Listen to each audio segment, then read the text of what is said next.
This is the Padua Podcast Network. Now, current research suggests that diet, alcohol abuse, exercise, cardiovascular disease, cholesterol levels, incidences of mild cognitive impairment, diabetes, and smoking are all contributors to the development of dementia. That's a lot. That's a lot you have a lot of options for trying to prevent dementia. Running Fever, episode 231, Mixed Dementia.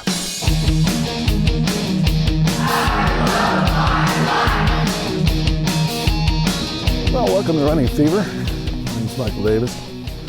This is a podcast about fitness, diet, and medicine. The goal is to live a healthy, happy, long and active life right up to the very end. Something is rustling, making a lot of noise over there in the bushes. I don't know, maybe it's a human.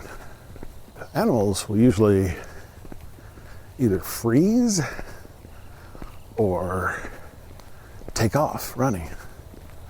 This one's kind of doing neither. I don't know.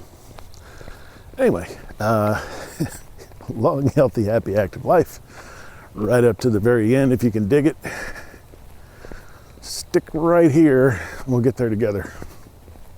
Well, we've had a couple of interruptions in our series on dementia, and I apologize for that, but they were time sensitive, more time sensitive, either about COVID or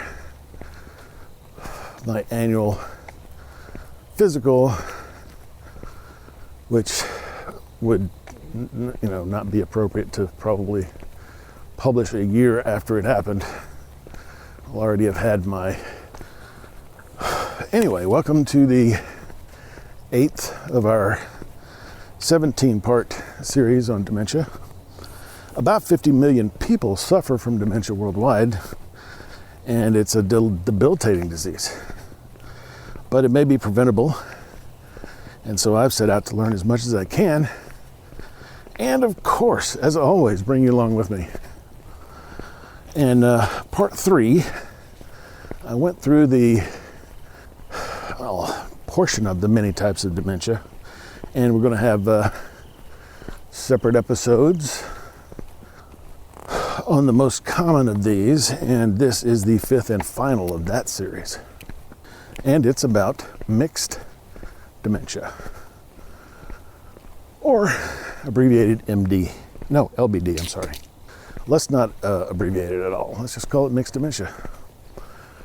It's also sometimes known clinically as dementia multifactorial, as the name suggests. People with this type suffer from more than one type or cause of dementia. The most common is Alzheimer's and vascular. Which makes a lot of sense because they're the most common forms of dementia, but frontal temporal, FTD, may be a component, and sometimes mixed dementia can combine Alzheimer's, vascular, and Lewy body dementia, all three at once. Autopsy studies show that most people with dementia aged 80 or older probably had mixed dementia. Many researchers are emphasizing that mixed dementia is clinically important because the combination of two dementia conditions may speed up the progression of dementia or have a compound greater impact on the brain. Prevention is really just trying to reduce the risk factors of dementia in general. And since mixed dementia could include any of the types we mentioned, this would be a good guide for prevention of dementia in general. Now, I need to take a class on paper folding so I can do it straight. Now, current research suggests that diet, alcohol abuse, exercise, cardiovascular disease, cholesterol levels, incidences of mild cognitive impairment, diabetes, and smoking are all contributors to the development of dementia. That's a lot. That's a lot of, you have a lot of options for trying to prevent dementia. So the page on mixed dementia at dementia.org says that positive lifestyle changes, especially during middle age, can be integral to dementia prevention. I think that's a pretty key statement, especially during middle age. Wow. So if you're in middle age, and that's usually the age when you start realizing that, yeah, I may be old someday, maybe, possibly. So people that are coming to this realization can actually prevent dementia. And that's what this whole 17-part series really is about. If you're not middle-aged yet, trust me on this. You will be thinking this way someday if you're lucky enough to live long enough and be that successful, as I've said before.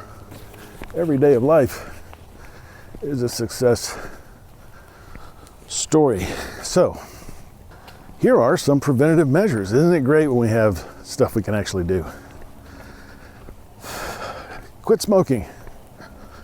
Obvious. Well, obvious in terms of general health, but did you know it can help prevent dementia? Restricting alcohol and recreational drug use. Mentally stimulating activities, such as memory exercises or learning a new language. Eating healthy.